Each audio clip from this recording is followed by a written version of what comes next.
Hello, everyone, and welcome back to Beyond the Pain, Heart and Home Healing After Loss with your host, Emmy Smaz. Today on the show, I am super thrilled and excited to welcome a really dynamic wellness expert whose view on health and wellness are certainly not the standard or traditional in this world, in the medical field. He is a best-selling author, a filmmaker, and he and his wife together are the founders of the Functional Medical Institute in Tulsa, and where he and his team take a full body approach to health, meaning they are not just looking at physical body or symptoms, physical symptoms and diagnosing, they're covering the emotional, the intellectual, the spiritual, all of it. And so today I have here with me Dr. Mark Sherwood. Dr. Mark, thank you so much for being on the show today. It is my pleasure. It's good to be with you, and it's good to see you. So I want to get right into it because I want to let you talk as much as possible. I could sit here and ask you questions over and over and over again, but I want everybody who's listening to feel like they got like a one-on-one with you because you have so much incredible knowledge to share with people. So feel free to dominate the conversation. I want to just let you start by explaining what exactly you do because, unlike people like you and I who are in the world of like holistic healing, health and wellness and things like that, although I do believe that that world is rapidly growing. I would say the majority of people in the world still only know about or rely on the traditional world of medicine. And so I know I briefly mentioned in my intro what it is that you do, but I want to give you an opportunity to expound on it. What is the difference between what you, your wife, and your team do versus the traditional world of medicine? Well, that's always a wonderful question because I figure that the best way to start with the answer is to tell everyone what we're not. So I think conventional medicine or the way we do things these days, Emily, is really about looking at the person's symptoms, running it through sort of this mechanical, algorithmic kind of thinking, and coming up with a medication and sending you out the door. I mean, most people understand the methodology where you go in there and you have a nurse that comes in and reconciles your medications, does your blood pressure, does your weight. Doctor comes in after a few minutes and spends about 3 or 4 minutes with you, and you walk out with a prescription. That is not what we do. I don't think that really solves any problems. I think that the biggest thing I understand problematically with that concept is you look at our world right now, especially in the United States of America, we are in the most unhealthy place we've ever been in the history of the world right now. And that's a shocking statement. And some naysayers would say, well, we are living longer. We may be living longer, but we're not living better. We're seeing something called the sick span increase dramatically and something called the health span decrease.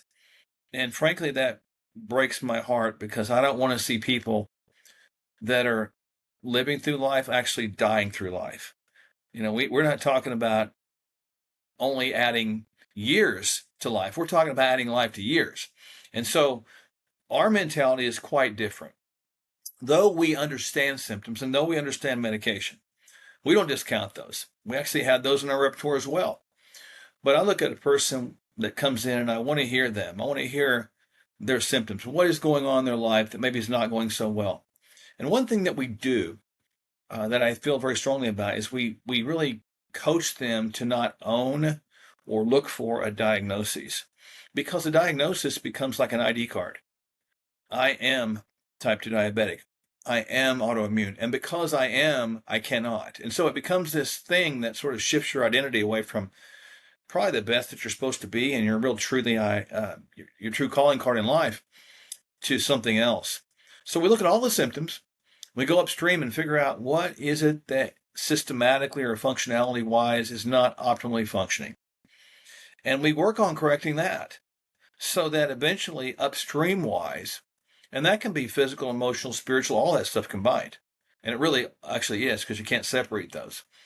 But when you correct that, the symptoms go away and disease diagnosis becomes not warranted.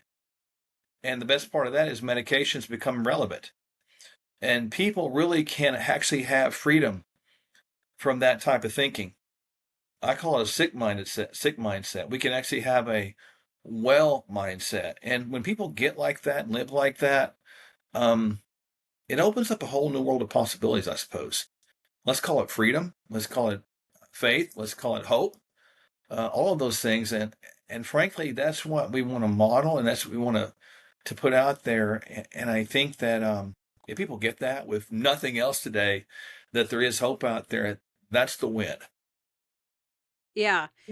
It's absolutely incredible. I love what you said about living longer, but not better. And that's so important because what good is more years if they're not, quality years? Quantity over quality is not what we're going for, right? I mean, but hey, how about both? Let's expand our quantity, but also our quality. And I love that. And I also love that you said that there's an identity shift when you talk about when you start owning that you're a sick person. And we have a lot of experience that my husband went through. He has he has Crohn's and colitis. However, he is basically in full remission right now.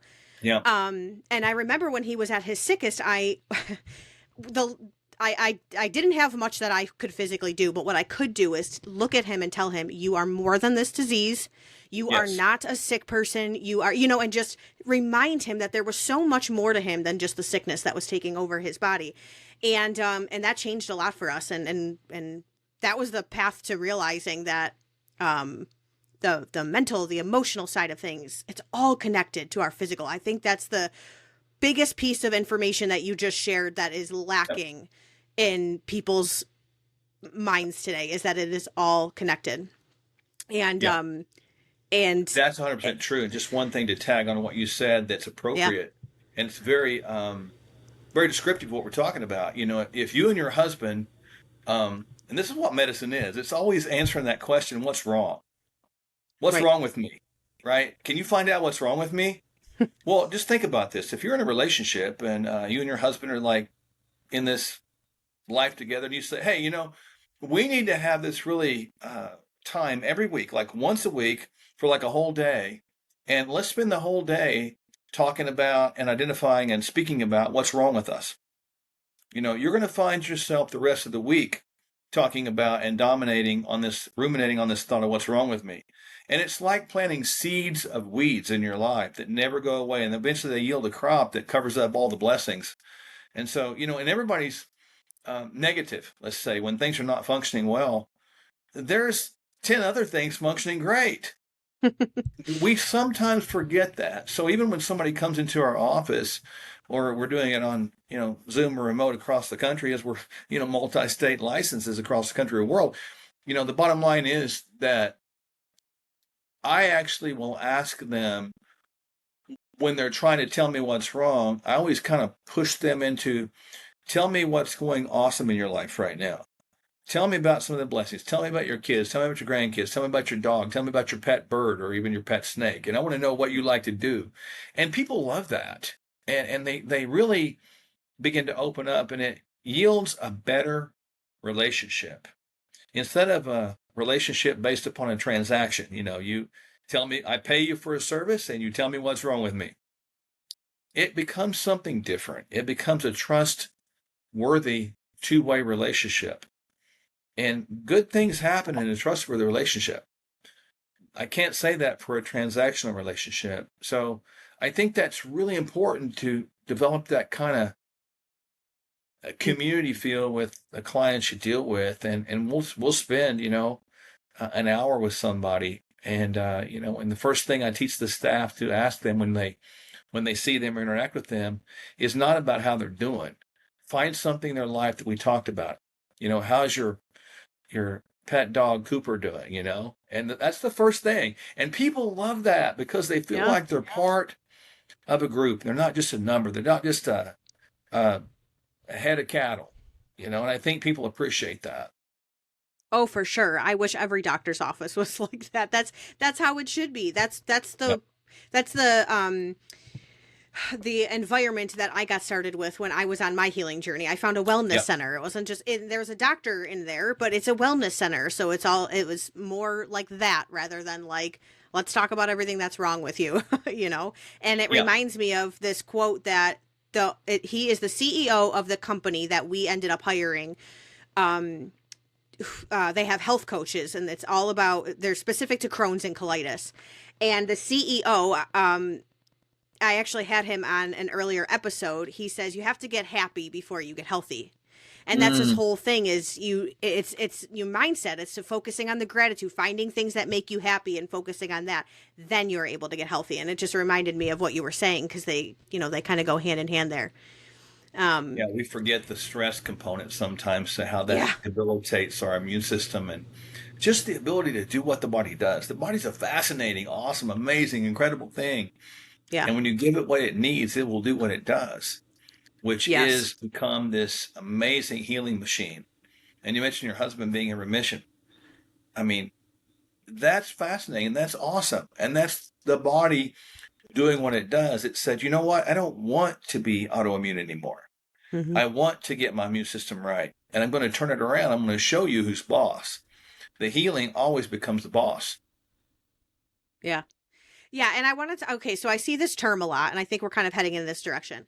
And I think I have an understanding of what it means. I had to Google it. And it sounds like an overwhelming term, but really it's not. But I want to talk about it, and I want you to explain to me what it is, and everybody who's listening. What is biohacking?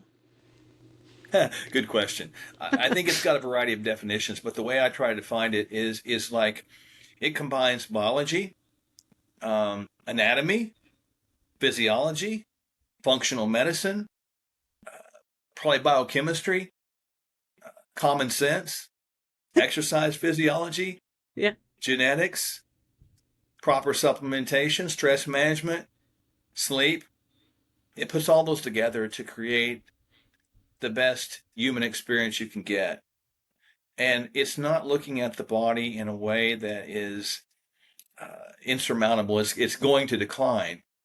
But it's like back to our video games. Remember those days where you had a video game and you had these cheat codes? When someone had the cheat codes, they were going to win. And it's learning to determine and decipher the cheat codes, if you will, that can help you win in life.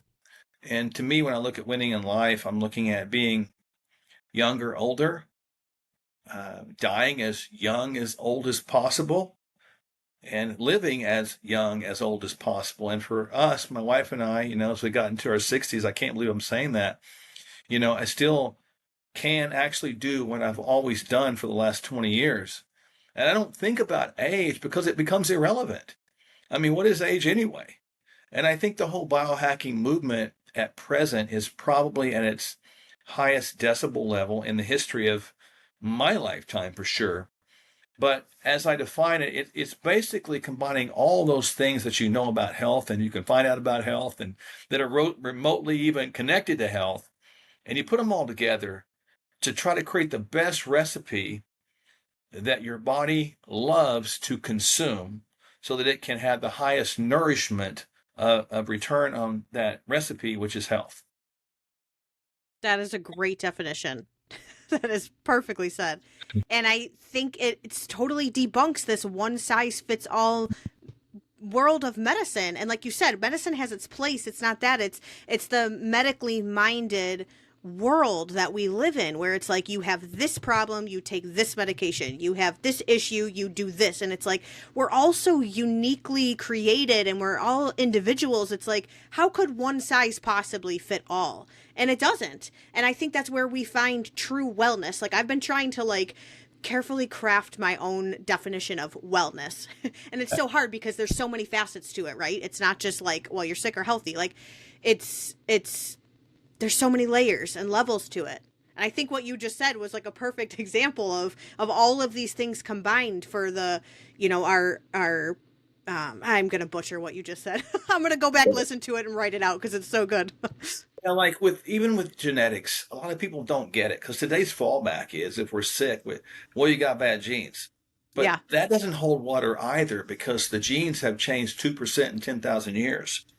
And that Mm. being the case, people even today don't really understand what the genes do. And the way I've kind of looked at that as it pertains, as it concerns itself into our conversation, the genes are books of recipes that make proteins by construction of amino acids, and proteins can be in the form of antibodies, enzymes, etc., to create function.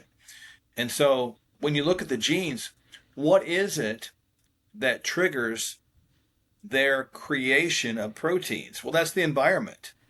So whatever you Mm. input into your genetics will output a protein to deal with whatever. So the input is your environment in the standpoint of what you put in emotionally, what you say or what you don't say, what you put in with food or what you don't put in with food, what you do with your body, what you don't do with your body, pollutions, toxins, these persistent organic pollutants in our environment, all this stuff matters. And when it comes in, if you understand your genes, you understand how to look for those susceptible areas, which are very unique. I was talking to a guy just yesterday who's had chronic injuries. He's a workout guy. He's in incredible condition, but he's always having these nagging injuries. So he ran his genetics, and it turns out that he is a little slow to produce collagen. He's a little slow to receive an uptake of vitamin D. And so, therefore, collagen in joints and bones actually have slower recovery. Turns out that he needs more warming up time prior to workout. He needs more collagen compared to other people. He needs a little bit of some vitamin D with K around that as well, and some magnesium, and so all that stuff combined to give him some hope. And then we put some peptides on, and now he has his life back. But it's interesting because his lady friend, who does the same things he does not have those issues. And so we are all so different. And that's the beauty of it, I mean, I look at men and women, and I mean, yeah, they're different, but every single person is different. And that makes it just fascinating to me. And so there is a recipe out there, probably for everybody, but it's unique and it's personal and it's individualized. Which is very cool. And I think a lot of people maybe are, I don't even know if I want to say they stray away, because I think a lot of people don't even really realize that they have this Yeah. option, that this option is available to them. But it's harder. It's harder work. You have to Yeah. become, you can't just become a victim of what's happening to you. You have to take responsibility for, the whatever ailments or issues that you're dealing with. And you have to, again, I'm referring to this man named Dane, become Yeah. the CEO of your own health. And that's a lot of hard work. But it's honestly, it's incredibly fulfilling, because that's exactly what my husband and I did when he was sick. And we've dealt with other, mental issues, depression, anxiety, because of the loss of our stillborn daughter and all of these things. So we have dealt with every every aspect of it all: physical, mental, emotional, and watched it have all of these impacts on our bodies. And I do want to talk about that, but I want to Yeah. ask you one more question before we kind of move into that. Would you agree with the expression? I don't know if you ever heard it, but the expression is genes load the gun, but your lifestyle pulls the trigger. Is that a relevant statement that you would agree with?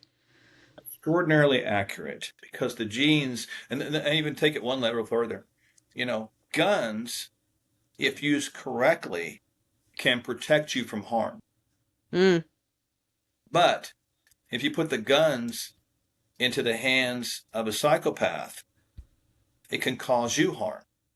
yeah. And so I look at the standard American Western environment today as a proverbial psychopath.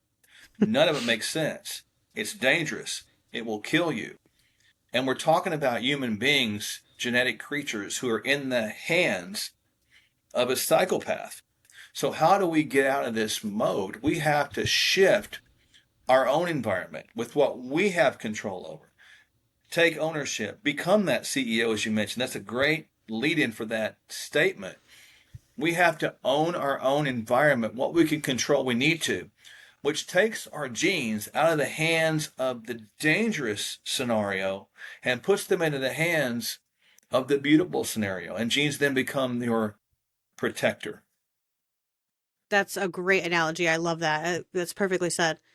So, okay, I do want to talk about that a little bit, because, I am in the grief world. I talk to a lot of Yeah. people who are dealing with grief and loss and things like that. And it's not even always a loss of a person. It's just, dark times, hard times, depression, anxiety, all of these mental disorders. I'm a very big advocate of mental health. And I want to talk about specifically, though, and I think people hear the word grief, they think loss of a person, but really we can lose anything. There's so many different types of losses in life. and trauma and things like that. So I want to talk about the kind of physical effects that this has on our body, because again, I don't think people realize how connected they are. And so what kind of physical effects does grief, trauma, and all of these things have on our physical bodies? It's pretty limited, isn't it? I mean, I think I love how you mentioned it's not just loss of a person, it can be loss of a status, it can be moving to a different location or something like that, and missing like home, becoming Mm-hmm. homesick. But ultimately, when you look at that disconnect, if you will, that lack of emotional peace that we're in the middle of right there, the grief, whatever you want to call it, um, we begin to have this suffering condition with our physical health. Our immune system becomes dysfunctional, giving us more susceptibility to sickness and disease. In other words, because of the stress, the hypercortisolism, if you will, the secretion of that hormone, we can also have sleep issues. Not good. And ultimately, it can affect our choices we make. And I think this is one that people don't talk about enough, probably. We all talk about this idea of comfort food, but what is it that drives that? It's exactly what you're talking about. We want to feel good so bad that we're looking for anything to make us feel good. And people don't get the idea of the addictive nature of this standard American Western diet. Because when you consume sugars or refined sugars, that drives the dopaminergic pathways more than, or at least equal to cocaine. So it's highly addictive. You want more because it does make you feel good. And the fascinating thing, if you go down the bread and grain pathway, and even some dairies, the way they're constructed in America these days, when those hit our guts, they create these chemicals called exorphins, EXORPHINS, and they actually bind to our opioid receptors. So you're talking about having a dose of cocaine and probably heroin or fentanyl when you consume processed foods. And it immediately creates a relief, a comfort, a calm, if you will. But when it wears off, you got to have it again. And just like back in my law enforcement days, previous career a long time ago, there was a saying it was like this, it was called chasing the dragon. And you were always chasing the high of that first high. And you always had to have more because that first high was always the best. And that first high with those comfort foods is always the best. And you go back for more and more and more. And that leads to metabolic issues, blood sugar issues, brain issues, heart issues, autoimmune issues, etc. And then when you get sick, you become more depressed. And then you grieve the times that used to be well. So it's a cycle that goes on and on and on. And it gets you so deep into a spiral of darkness that you have a hard time seeing light. I don't think people talk about that enough. And it is really a dark place. Yeah, yeah. Oh, yeah. And specifically the food thing, I can relate to that so much. That is where I've never struggled with like alcohol, smoking, gambling, like none of those things. Food has Yeah. been my that search of that comfort, like that high. I have Yep. also never been like a shopping addict. Like I know that's like a very stereotypic, like, oh, women be shopping. Like that's not me. I'm like food.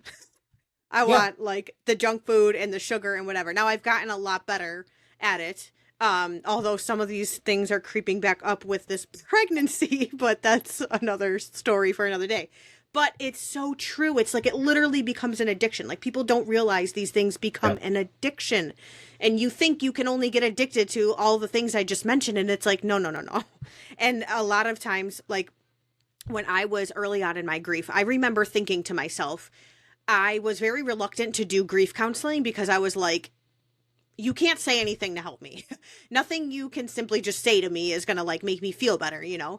But one of the first things we did was we talked about what am I eating? How am I sleeping? You Yep. know, all of these things. And tweaking those things is what started making me feel like I could breathe again a little bit. I mean, it was a long process and it was, 12 sessions over the course of 4 months or whatever it is. And I had to do a lot of work on my own. But my point is a lot of that was like, okay, how do we heal your mental state? Like, what are you eating? How are you Yeah. sleeping? Like and this is, if there's one message that I could get across to everybody on my platform and my following is like, all of these things are connected. You can't separate one from another.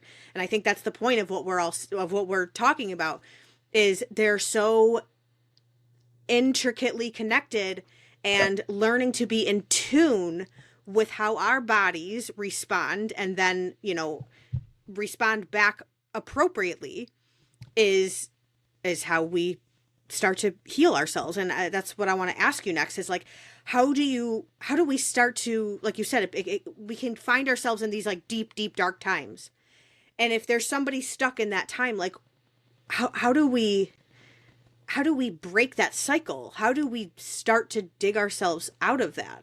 Because it's overwhelming when you're in it. Yeah. The first thing I think we have to do is have an honest moment with self and Mm. realize, just again, no judgment, no shame, introspection, whatever you want to call that, have an honest moment with self. Am I in a healthy place? And that can be healthy spiritually, emotionally, physically, because you mentioned they all will be intertwined in that grief status or sadness or withdrawn, whatever you want to call it.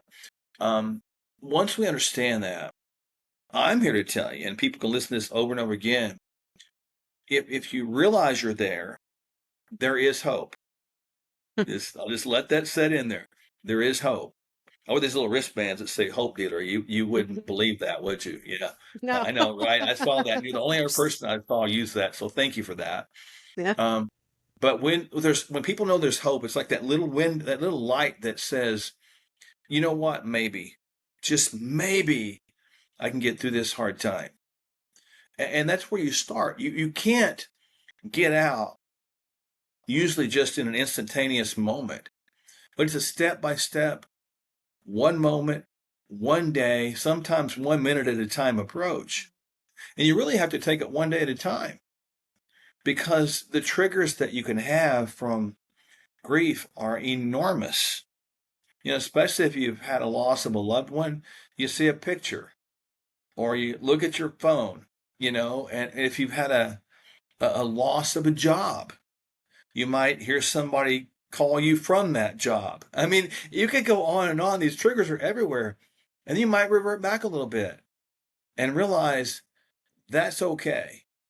I don't want people to have this sense of shame for being in grief or for being even somewhat angry or hurt or disappointed. These are normal emotions, and it's okay. There is a process, there is a way, there is hope to get out. And it really takes a full court press, if you will, on the areas we talked about.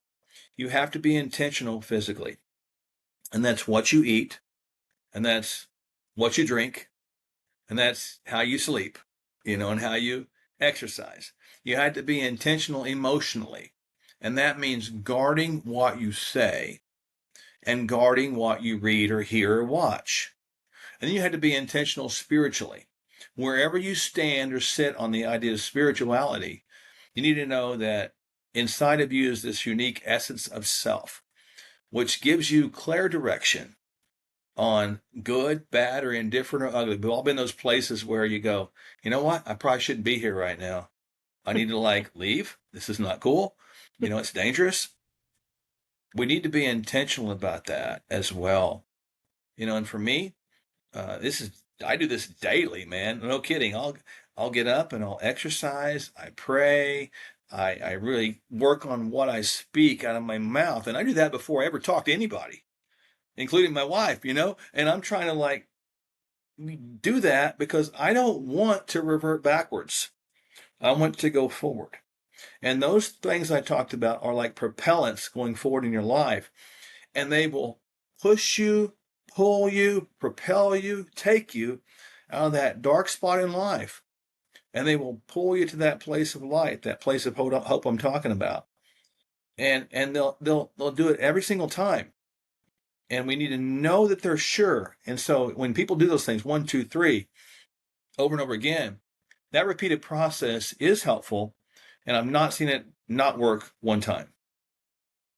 Wow, that's a big statement.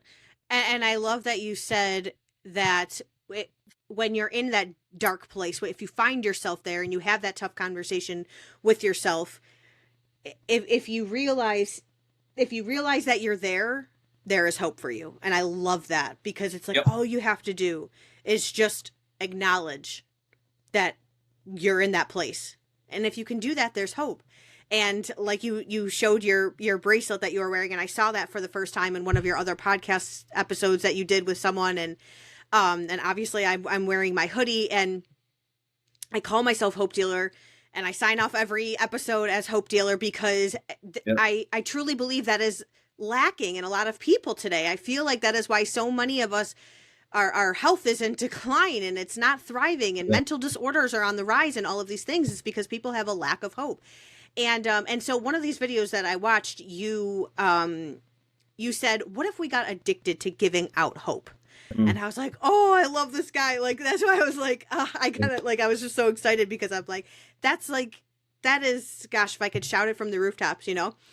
Yep. And that's my mission for this platform. I even call this my hope chair, you know, because every single time I come down here and I sit in it, I vowed to myself that every time I sit in here, it would be for the purpose of bringing hope to others around me.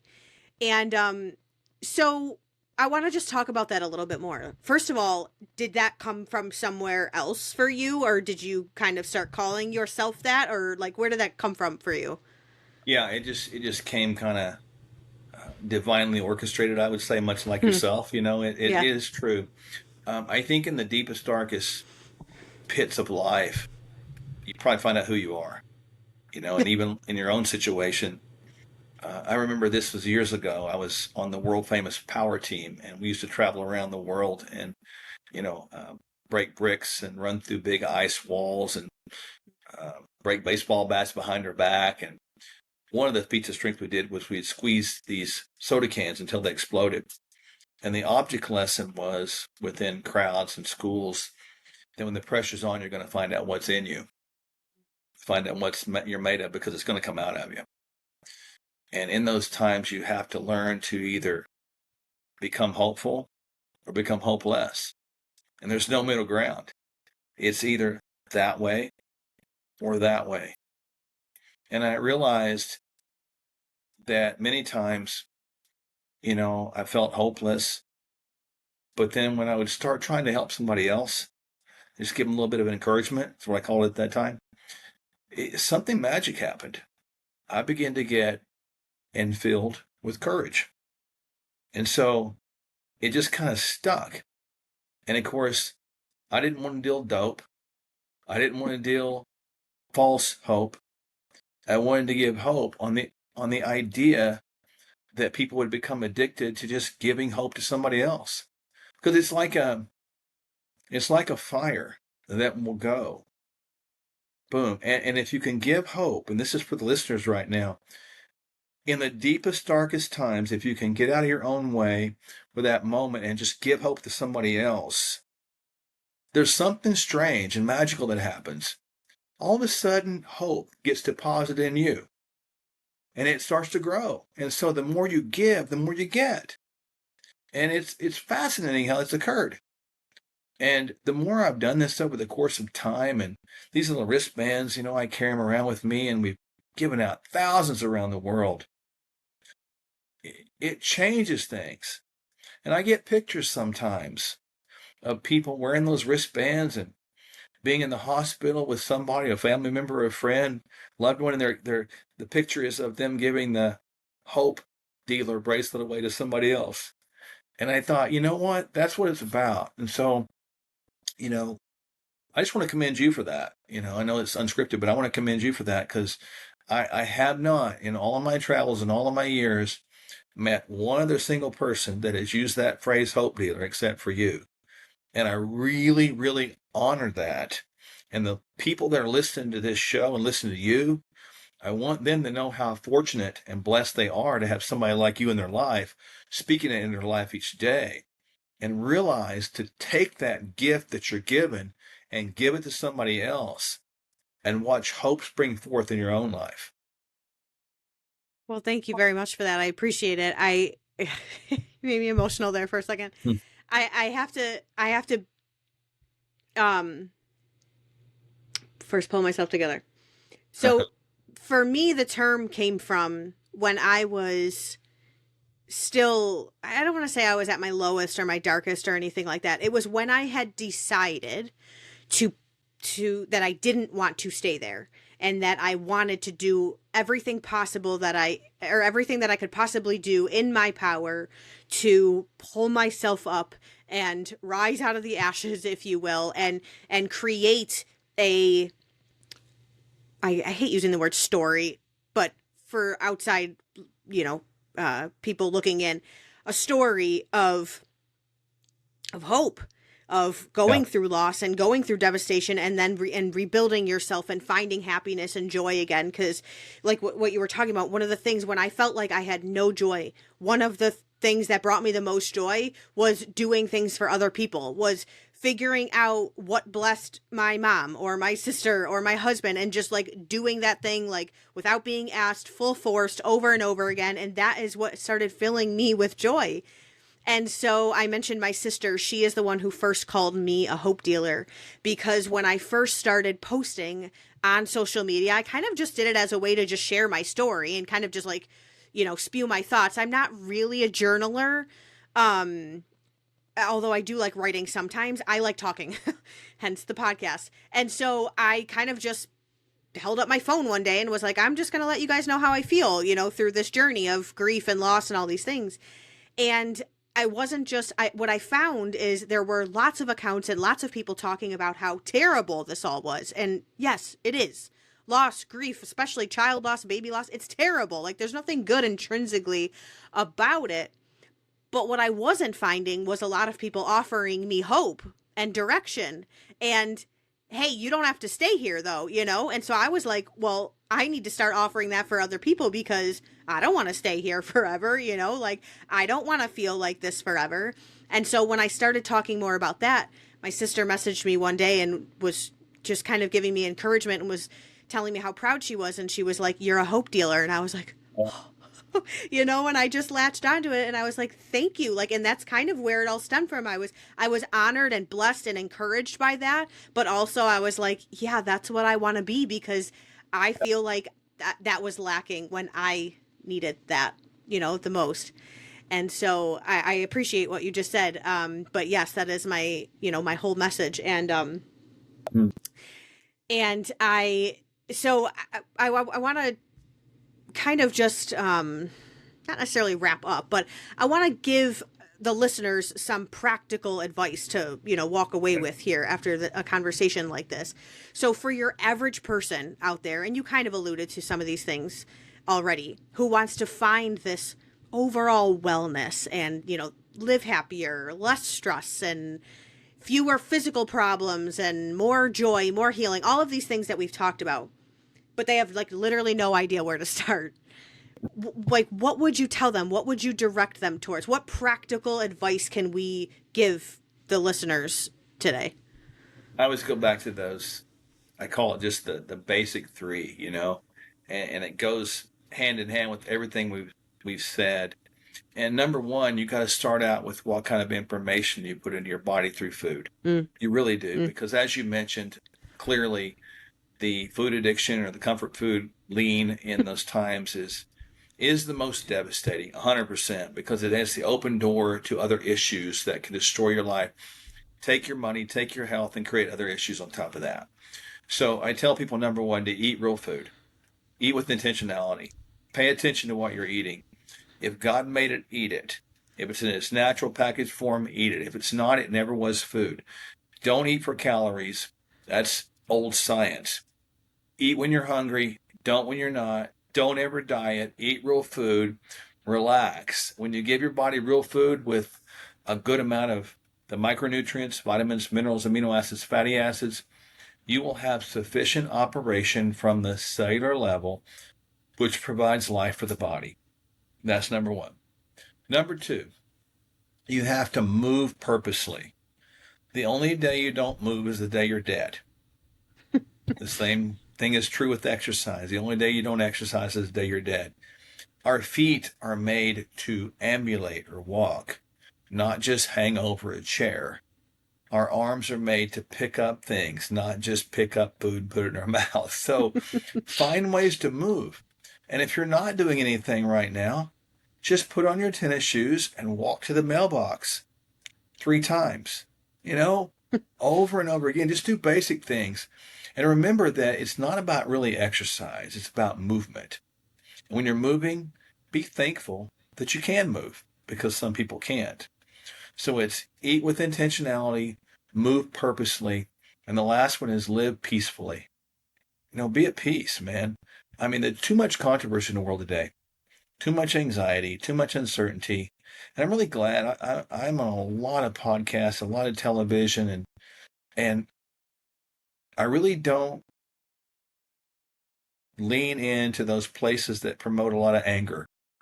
I don't think that's beneficial for life. I don't think it's beneficial for our health, and to try to get clickbait by creating controversial headlines to make somebody mad, I really believe is misguided. It might get a lot of ticket sales, maybe a lot of sponsorships, but it doesn't create health. And I'll go back to what I said, the very first statement a few moments ago. We're in the worst health we've ever been in the history of the world. And that breaks my heart. People are not living through life, they are dying through life. And we have to change that. We have to begin to live peacefully again. And that means every day you get up, purpose in your heart and put it into action. Go bless somebody. Go give somebody hope. Go give somebody give somebody encouragement. Tell them thank you. Tell them I appreciate you. And don't ask for anything back. That gives you peace. So we got to eat intentionally, move purposely, and live peacefully. That's awesome. Such good practical advice. And I think everybody not individually, but the society in general overcomplicates every single one of those things. The We eating is it's outrageous how overly complicated eating real food has gotten with the diets and the gluten-free and the dairy-free and the intolerances and all of these things. It's like, and I'm not saying those things aren't necessarily real, although I do believe that most of them have a root cause problem that is being unaddressed. But it's so crazy how overly complicated people have made these diets and fads. And I'm very thankful to have seen the light when it comes to food. And just like you said, if God made it, if it grows out of the ground, if it's comes out of a ground or an animal or whatever it is, like if it's naturally a part of this earth, like that's food. Everything else is not food. It's good, it tastes good, but it's not food, and the movement thing too. I think people put so much pressure on themselves to do like this super strict, 75 hard and all of these things. And again, these things have their time and place and they're not intrinsically bad, but when we try to hold ourselves to these standards, like I have to be doing this strict exercise routine, or I have to be doing this, or I'm not doing it right. It's like, movement doesn't have to be that complicated. Like you said, go put on your shoes and walk back and forth to the mailbox. I know for me, walking, I want to throw this little piece of advice out there. Walking for me was a game changer. Literally at the beginning of the darkest times of my life, all I did was walk. I didn't overcomplicate it with crazy exercises. I didn't move too much. But I also wasn't a couch potato. I just simply walked. And it cleared my head. It gave me vitamin D. It made me, I came up with this phrase, look up to the sun and be thankful and find something to be thankful for. So good. And it just little by little every single day lifted my spirits and kept my brain going and kept my body going. And so walking is like, I think the most underrated like health hack physically and mentally. And then the being at peace. Again, is so complicated, but I think a huge part of that, if we are really in the unhealthiest time, it's like, what is greater than it's ever been? Social media, hate, news, divided groups of people, overconsumption. Like, these are the things that are making us mentally mad and keeping us not know how to be at peace. And so how do you be at peace, you eliminate those things. I think a lot of people try to add a lot of things in their life to be healthy, and they add all these supplements and diets and all these things, but really it's like, what are we eliminating? Like, what can we get rid of first? And that's another thing that I tried focusing on early on, was like, Yeah. what can I get rid of? And a lot of it is scrolling. A lot of it is overconsumption and over reading and overfilling my brain and all of these things. So really, really good practical advice. I know I focused on all three of those things, and that's why I am medication free, depression free today, after a very, very uprooting, devastating, and dark time of life. And That's why you're a hope dealer as well, yeah. because you've Yes, learned how to give yourself that hope. And you can't give away what you don't have. that's very true. That's very true. I love that. So I want to give you an opportunity to just share with everybody, because you've shared so much incredible knowledge, and I hope everybody is listening very carefully, where they can find you. I know that you put a lot of content out there. Like you said, you've been on other podcasts, and everything that I've heard from you has been super informative or inspirational, you and your wife together. So I want to give you an opportunity to just share with everyone who's listening, where can they find you? Where can they follow you? Potentially even hire you? Anything you want to put out there.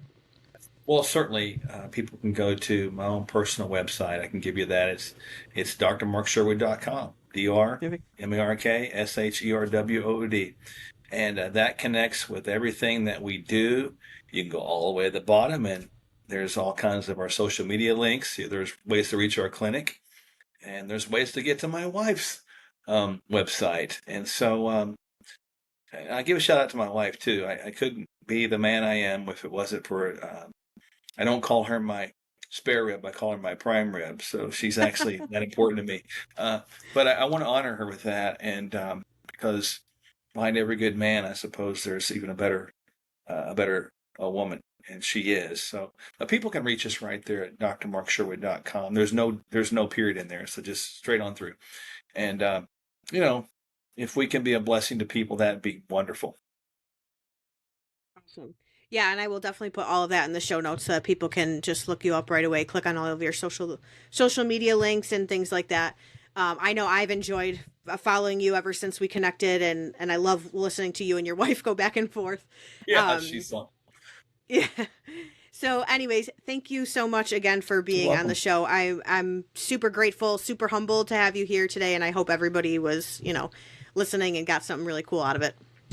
It's my pleasure. And people can download a free ebook there. It's called Hope, Health, and Freedom. I should mention that. That's got all the Yep. stuff I talk about. You go about, halfway down that page on the home page, you see it. It's super easy. It's about 20 some pages, but they can put that handbook in there. That's pretty much what we've talked about today and more. So again, Emily, just really, I'm thrilled.